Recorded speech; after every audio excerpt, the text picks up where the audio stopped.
Hey, what's going on, guys? I'm Dr. Boyce Watkins from Your Black World and the Black Business School, and I wanted to talk about something real quick that I just read. I just read that 70% of all prison inmates that were tested for the virus have it. According to Time Magazine, they tested 2,700 inmates.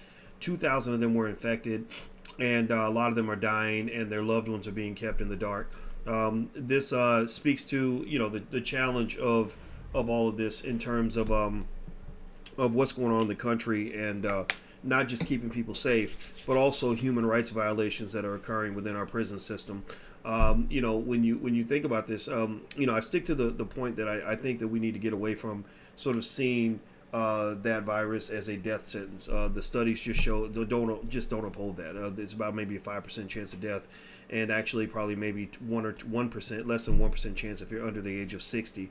So it doesn't mean a death sentence, but it is something that should be monitored and checked. Now, the problem that I have for sure is the fact that we know prisons are going to be a place where any virus is going to spread more rapidly. We also know that it's a place where human rights violations occur on a regular basis. They get away with these human rights violations because the prisons are filled with black people. Well, one of the things I would like to see actually is for us to examine just what this does to black communities, in terms of not just the health crisis, but also the family, the crisis of family breakups. Now, if you recall, the Democrats spent a lot of time talking about, illegal immigrant families being broken up when they were coming across the border, and that became a big issue. But never once have I heard anybody really talk about all the black families that were broken up by the Clinton-Biden crime bills in the 1990s, where they were calling us super predators and locking people up on long-term charges. In fact, the one story I read here in Time Magazine, because the media likes to tell stories. Well, the first story they told was about a brother who died on a ventilator after catching the virus, and he was in there on a 20-year drug conspiracy charge. Now, if you know conspiracy charges, the RICO charges, three strikes laws, things like that, those draconian measures they took in the 1990s are what caused a lot of black men to get really long prison sentences. So chances are this guy has redeemed himself. Chances are he's a different person. He's definitely much older than he was back then.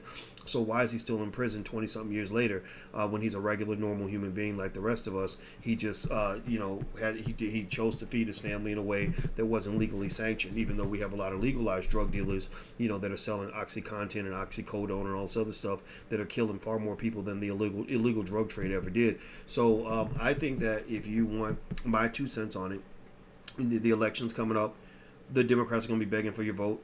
I've told them I'm not voting for anybody, Democrat or Republican, but if you choose to vote, I encourage you to demand something for your vote. And one important thing that could be demanded is a clear accounting of all of the people that have been in these long prison sentences due to drug conspiracy and in a lot of non-violent crimes and sometimes even violent crimes. I mean, if you do something at 18, why are you being held? Why are you being forced to pay for it when you're 50, 60 years old? It doesn't make any damn sense. So I personally think that we need to force any political party you support to literally put forth maybe a $50 billion package. We just wrote a check for $2-3 trillion. They could put forth $50 billion to re-examine the entire prison system to, number one, guarantee better human rights for prison inmates, because going to prison should not mean that you are being treated like an animal, and that's what they're doing. Number two, re-examine all those cases, go through every single one of them and say, this case is, this sentence was 100 years, maybe it should have been 20. This person's got 30 years, maybe they should have got 5, and start letting people out, let them get back with their families. I don't understand. I do not understand. I will never understand why we can have so much sympathy for families that are coming across the border, and you can't have sympathy for black families right here in this country. You expect me to support you, and you can't even put black people anywhere near the front of the line. You put us at the back of the line. Well, I'm sorry. I believe in equality and reciprocity, which means that if you put me at the back of the line, I'm putting you at the back of the line. And when I put you at the back of the line, you ain't getting my damn vote. That's my 2 cents. That's what I believe. You don't have to believe the same thing, but I'm going to stick with that. All right, I'm out of here, guys. Have a good day. Make sure you hit the thumbs up, share, subscribe button. I will talk to you soon. I'll check back in a little bit later on in the day. I'll see you later. Have a good day. Peace.